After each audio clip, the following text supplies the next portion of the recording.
ITV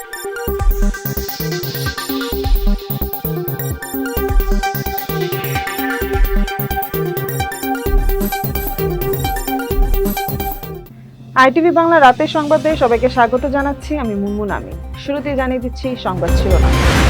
Khaleda জিয়াকে শুভেচ্ছা জানাতে পথে পথে জনতার ঢল। ফ্রান্স জাতীয়তাবাদী দল বিএনপির কর্মী ও সাবেক ছাত্রদল নেতা আজিম আহমেদ মল্লিকের ৩৭তম জন্মদিন। বানিয়াচংয়ে গরুর খড় খাওয়াকে কেন্দ্র করে দুপক্ষের সংঘর্ষ, আহত অর্ধশতাধিক। চাঁদপুর কচুয়ায় সাচারে কৃষি ব্যাংকের আয়োজনে স্কুল ব্যাংকিং ক্যাম্পেইন অনুষ্ঠিত। প্রথম ভারতীয় পুরুষ হিসেবে মেট গালায় বলিউড তারকা শাহরুখ খান। শুনছিলেন সংবাদ শিরোনাম, এবারে বিস্তারিত। খালেদা জিয়াকে শুভেচ্ছা জানাতে পথে পথে জনতার ঢল নেমেছে। চিকিৎসা শেষে দীর্ঘ ৪ মাস পর মঙ্গলবার সকাল 10:30টায় দেশে ফিরেছেন বিএনপি চেয়ারপারসন বেগম খালেদা জিয়া। সঙ্গে এসেছেন দুই পুত্রবধূ জোবাইদা রহমান ও শর্মিলা রহমান। প্রায় 17 বছর পর দেশে ফিরলেন জোবাইদা রহমান। তার ফেরাকে বিশেষভাবে উদযাপন করছেন বিএনপি নেতাকর্মীরা। ইমিগ্রেশন শেষ করে বিমানবন্দর থেকে বেলা 11:20 খালেদা জিয়ার গাড়িবহর বের হয়। এ সময় নেতাকর্মীরা পতাকা নেড়ে দলীয় প্রধানকে শুভেচ্ছা জানান। জনসমাগমের উপচে পড়া ভিড়ের কারণে খালেদা জিয়ার গাড়িবহর চলতে কিছুটা বেগ পেতে হয়েছে। সাবেক এই প্রধানমন্ত্রী ও দলের ভারপ্রাপ্ত চেয়ারপারসন তারেক রহমানের পাশাপাশি তারেকের স্ত্রী জোবাইদা রহমানের নামে স্লোগান দিতে গিয়েছে। ফ্রান্স জাতীয়তাবাদী দল বিএনপির কর্মী ও সাবেক ছাত্রদল নেতা আজিম আহমেদ মল্লিকের ৩৭তম জন্মদিন উপলক্ষে বন্ধু ফোরাম ফ্রান্সের আয়োজনে কেক কাটার অনুষ্ঠান অনুষ্ঠিত হয়। শুভ শুভ শুভদিন বন্ধু ফোরামের পক্ষ থেকে লাল গোলাপ শুভেচ্ছা, বন্ধু ফোরামের পক্ষ থেকে লাল গোলাপ শুভেচ্ছা, আজিম ভাইয়ের প্রতিদিন শুভ শুভদিন। অনুষ্ঠানে উপস্থিত ছিলেন কাজী তুহিন রেজা, খন্দকার পারভেজ, নাজমুল হুদা, কামরুল, রুবেল আহমেদ, আরমান হোসেন সোহেল, নাজমুল ইসলাম সায়েম, সজীব খান, মাহবুব মিয়া, রানা মল্লিক, হৃদয় সহ আরও অনেকে। সোমবার প্যারিসের পার্শ্ববর্তী একটি রেস্টুরেন্টে সীমিত পরিসরে অনুষ্ঠানটি অনুষ্ঠিত হয়। জনাব আজিম আহমেদ মল্লিক দীর্ঘদিন বাংলাদেশ ছাত্রদলের রাজনীতির সাথে যুক্ত ছিলেন। বিরোধী দল বিএনপি থাকাকালীন আওয়ামী লীগ সরকারের দ্বারা হামলা মামলার শিকার হন। এক পর্যায়ে পরিবারের সিদ্ধান্তে দেশ ছেড়ে প্রবাস জীবন বেছে নেন। বর্তমানে তিনি ফ্রান্সে কর্মরত এবং বিএনপির একজন একনিষ্ঠ কর্মী। তার জন্মদিন উপলক্ষে দলের শীর্ষ নেতৃবৃন্দ ও সহকর্মীরা তাকে শুভেচ্ছা জানিয়েছেন। হবিগঞ্জের বানিয়াচংয়ে মাঠে গবাদি পশুর ধানের খড় খাওয়াকে কেন্দ্র করে দুপক্ষের রক্তক্ষয়ী সংঘর্ষ হয়েছে। এতে নারী পুরুষ সহ অর্ধশতাধিক লোকজন আহত হয়েছেন। দুপুরে উপজেলার উত্তর সাঙ্গর গ্রামে এই ঘটনা ঘটে। হবিগঞ্জ জেলা প্রতিনিধি AK কাউসার আইটিভি বাংলাকে জানিয়েছেন, সকালে উত্তর সাঙ্গর গ্রামের আয়ুব আলীর গরু পার্শ্ববর্তী হামিদা বেগমের ধানের খড় খেয়ে ফেলে। এ নিয়ে প্রথমে নারীদের মধ্যে কথা কাটাকাটি হয়। পরে দুপক্ষের পুরুষরা দেশীয় অস্ত্র টেটা নিয়ে সংঘর্ষে নেমে পড়ে। প্রায় 3 ঘন্টা ধরে চলে দাওয়া পাল্টা ধাওয়া। খবর পেয়ে আইন শৃঙ্খলা বাহিনী ঘটনাস্থলে পৌঁছে বেশ কয়েক রাউন্ড টিয়ার শেল নিক্ষেপ করে পরিস্থিতি নিয়ন্ত্রণে আনে। গুরুতর আহত টেটাবিদ্ধ কয়েকজনকে ঢাকা মেডিকেল কলেজ হাসপাতালে ও Sylhet MAG Osmani medical college হাসপাতালে পাঠানো হয়েছে। আহত অন্যদের হবিগঞ্জ 250 শয্যা জেলা সদর হাসপাতালে চিকিৎসা দেওয়া হয়েছে। শিক্ষার সাথে সঞ্চয়ের হাতেখড়ি, নিরাপদ ভবিষ্যৎ গড়ি, এই স্লোগানে চাঁদপুরের কচুয়া উপজেলার সাচার বহুমুখী উচ্চ বিদ্যালয় শিক্ষার্থীদের নিয়ে স্কুল ব্যাংকিং ক্যাম্পেইন অনুষ্ঠিত হয়েছে। চাঁদপুর কচুয়ার প্রতিনিধি হারুনুর রশিদ আইটিভি বাংলাকে জানিয়েছেন, সোমবার বিকেলে বাংলাদেশ কৃষি ব্যাংক সাচার বাজার শাখার আয়োজনে ক্যাম্পেইন অনুষ্ঠানে প্রধান অতিথি হিসেবে ব্যাংকিং বিষয়ে শিক্ষার্থীদের উদ্দেশ্যে বিভিন্ন দিক নির্দেশনামূলক বক্তব্য রাখেন বাংলাদেশ কৃষি ব্যাংক কুমিল্লা বিভাগীয় মহাব্যবস্থাপক আশরাফুজ্জামান খান। বাংলাদেশ কৃষি ব্যাংক সাচার বাজার শাখার ব্যবস্থাপক মোহাম্মদ সাইদ হোসেনের সভাপতিত্বে ও অফিসার মোহাম্মদ মেজবাউল আলমের পরিচালনায় অনুষ্ঠানে বিশেষ অতিথি হিসেবে বক্তব্য রাখেন বাংলাদেশ কৃষি ব্যাংক চাঁদপুরের মুখ্য আঞ্চলিক ব্যবস্থাপক মোহাম্মদ মমতাজ উদ্দিন আহমেদ, সাচার বহুমুখী উচ্চ বিদ্যালয়ের প্রধান শিক্ষক মোহাম্মদ আলমগীর হোসেন মোল্লা, সহকারী প্রধান শিক্ষক গণেশ চন্দ্র ধর, সিনিয়র শিক্ষক মোহাম্মদ শাহ আলম পাটোয়ারি সহ আরও অনেকে। পরে স্কুল ব্যাংকিং বিষয়ে শিক্ষার্থীদের বিভিন্ন প্রশ্ন এবং উপস্থিত কুইজ প্রতিযোগিতায় বিজয়ীদের মাঝে পুরস্কার বিতরণ করা হয়। পঞ্চগড় সরকারি মহিলা কলেজের প্রধান অধ্যক্ষের প্রত্যাহারের দাবিতে শিক্ষার্থীদের মানববন্ধন। পঞ্চগড় সরকারি মহিলা কলেজে দেলোয়ার হোসেন প্রধান অধ্যক্ষ হিসেবে পদায়ন করায় প্রত্যাহারের দাবিতে মানববন্ধন করেছে পঞ্চগড় সরকারি মহিলা কলেজের সাধারণ শিক্ষার্থীরা।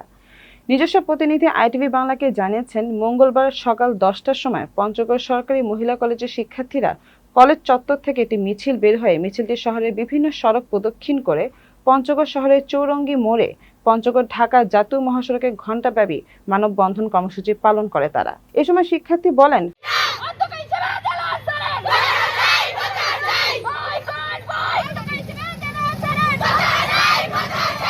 এখন আমাদের কলেজে আসতে যাচ্ছে, সো আমরা এখানে ওনাকে চাচ্ছি না, যেহেতু আমরা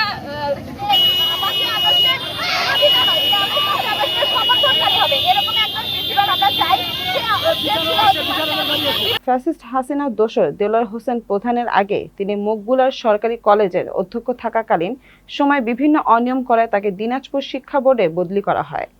হঠাৎ করে পঞ্চগড় সরকারি মহিলা কলেজে অধ্যক্ষ হিসেবে পদায়ন করায় আমরা এই অনিয়মকারী অধ্যক্ষকে প্রত্যাহার করার দাবি জানাই। দাবি মানা না হলে কঠোর আন্দোলনে হুঁশিয়ারি দেন শিক্ষার্থীরা। প্রথম ভারতীয় পুরুষ হিসেবে মেট গালায় বলিউড তারকা শাহরুখ খান। ডিজাইনার সব্যসাচী মুখোপাধ্যায়ের সাথে কিং খানের জুটি স্মরণীয় করে রাখতে দারুণ এক পোশাকে হাজির হন শাহরুখ খান। মঙ্গলবার এক প্রতিবেদনে টাইম ম্যাগাজিন এ তথ্য জানায়। কিং খানের অনুরাগীরা অপেক্ষা করছিলেন রেড কার্পেটে কিং খান কি পরবেন, কিভাবে সাজবেন। নিউ ইয়র্ক সিটির মেট্রোপলিটন মিউজিয়াম অফ আর্টে রাজার মতো এন্ট্রি নিলেন এই বলিউড বাদশা। ব্ল্যাক স্যুট, লং কোট, হাতে একটি লাঠি এবং গলায় স্টেটমেন্ট নেক পিসেস। 59 বছর বয়সে এই অভিনেতার দিক থেকে তখন চোখ সরানো অসম্ভব। মেট গালায় এ প্রথম কোনো ভারতীয় পুরুষ অভিনেতা অংশ নিলেন।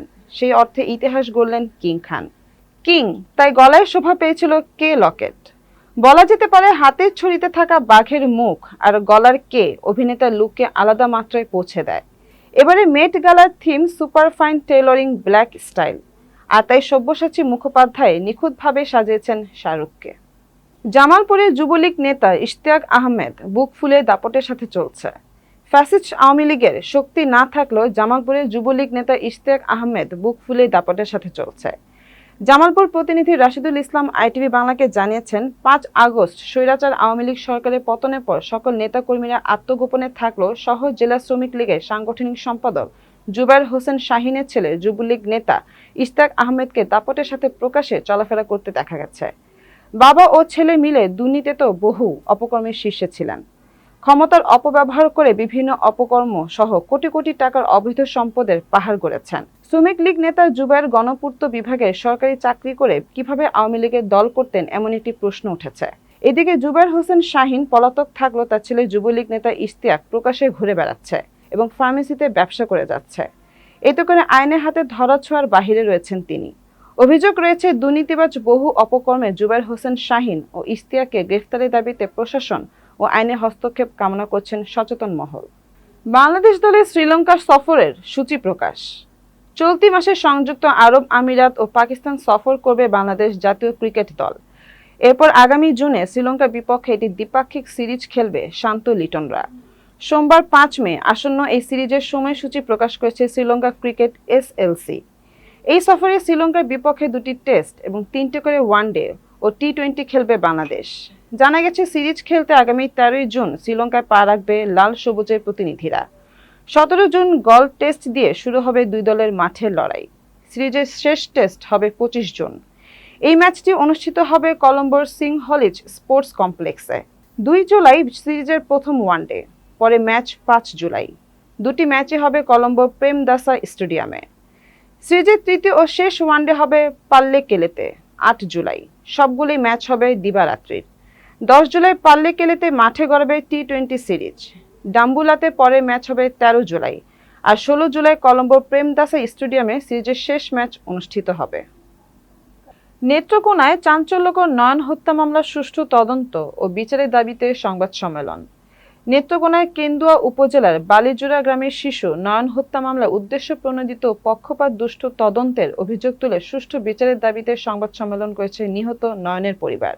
নেত্রকোনার প্রতিনিধি নাজমুল ইসলামের পাঠানো তথ্য ভিডিওচিত্রে থাকছে বিস্তারিত। নেত্রকোনার কেন্দুয়া উপজেলার বালিজোড়া গ্রামের শিশু নয়ন হত্যা মামলায় উদ্দেশ্য প্রণোদিত ও পক্ষপাতদুষ্ট তদন্তের অভিযোগ তুলে সুষ্ঠু বিচারের দাবিতে সংবাদ সম্মেলন করেছেন নিহত নয়নের পরিবার।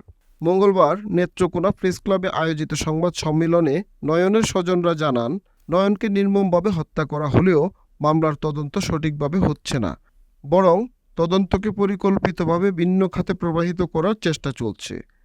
তারা অভিযোগ করেন, মামলার দায়িত্বে থাকা police, bureau of investigation PBI এর পরিদর্শক ইমদাদুল হক বাশার ও মোহাম্মদ শাহিনুর কবির তদন্ত কাজে পক্ষপাত, অনিয়ম ও ভয়ভীতি প্রদর্শনের মতো গুরুতর কর্মকাণ্ডে লিপ্ত রয়েছেন। মূল সাক্ষীদের বক্তব্য উপেক্ষা করে মামলার প্রতিক্রিয়া, গাফিলতি ও অসঙ্গতি লক্ষ্য করা যাচ্ছে।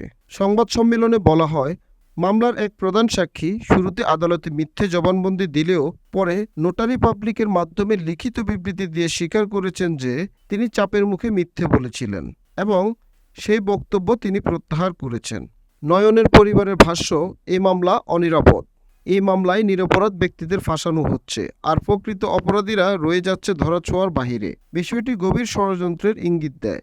সংবাদ সম্মেলনে তারা 4 দফা দাবি উত্থাপন করেন। মামলার দায়িত্বপ্রাপ্ত তদন্ত কর্মকর্তাদের জবাবদিহির আওতায় আনতে হবে। 2. নিরপেক্ষ তদন্ত কমিটি গঠন করে পূর্ণাঙ্গ ও নিরপেক্ষ তদন্ত নিশ্চিত করতে হবে। 3. তদন্তে অনিয়ম ও পক্ষপাতের অভিযোগে গুরুত্ব সহকারে বিবেচনায় নিয়ে দৃষ্টান্তমূলক ব্যবস্থা নিতে হবে। প্রকৃত হত্যাকারীদের শনাক্ত করে দ্রুত সর্বোচ্চ শাস্তি নিশ্চিত করতে হবে। পরিবারের পক্ষ থেকে আরও বলা হয়, আমরা বিচার ব্যবস্থার প্রতি শ্রদ্ধাশীল, কিন্তু তদন্তেই যদি পক্ষপাত থাকে তাহলে ন্যায় বিচার পাওয়া সম্ভব নয়। নয়নের মতো আর কোনো শিশুকে যেন এমন নির্মমভাবে প্রাণ হারাতে না হয়, এটাই আমাদের প্রার্থনা। H Rana, ITV Bangla, Dhaka. রাতের আধারে কৃষকের পেয়ারা গাছ কেটে দিল দুর্বৃত্তরা। চুয়াডাঙ্গার জীবননগরে রাতের আধারে এক কৃষকের 2 বিঘা জমির 520টি পেয়ারা গাছ কেটে দিয়েছে দুর্বৃত্তরা। চুয়াডাঙ্গা প্রতিনিধি মুনাম হোসেন আইটিভি বাংলাকে জানিয়েছেন, সোমবার বেলা 11টার দিকে এই ঘটনায় থানায় লিখিত অভিযোগ করেছেন ভুক্তভোগী কৃষক মোহাম্মদ ফারুক। গতকাল রবিবার দিবাগত রাতে জীবননগর উপজেলার বাঁকা ইউনিয়নের ঘোষনগর মাঠে এ ঘটনা ঘটে। বাঁকা গ্রামের খসবারের 2 ছেলে ফারুক ও শাহিন আলম ঘোষনগর মাঠে ইন্তাজুলের কাছ থেকে 2 বিঘা জমি 5 বছরের জন্য লিজ নিয়ে পেয়ারা বাগান করেছিলেন। গাছে পেয়ারা ধরা শুরু হচ্ছিল, তবে সোমবার সকালে পাশের জমির এক কৃষক তাদের খবর দিলে এসে দেখেন জমির সব পেয়ারা গাছ কেটে দিয়েছে। কে বা কারা জমির সব পেয়ারা গাছ কেটে দিয়েছে তা নিশ্চিত করা যায়নি। ফারুক বলেন, জমির লিজ, চারপাশে ঘেরা দেওয়া এবং পেয়ারা গাছ লাগানো সহ এ পর্যন্ত 3 লাখ টাকা খরচ করেছে। গাছে পেয়ারা ধরা শুরু হচ্ছিল, এমন ঘটনাকে তীব্র নিন্দা জানিয়েছেন গ্রামবাসী।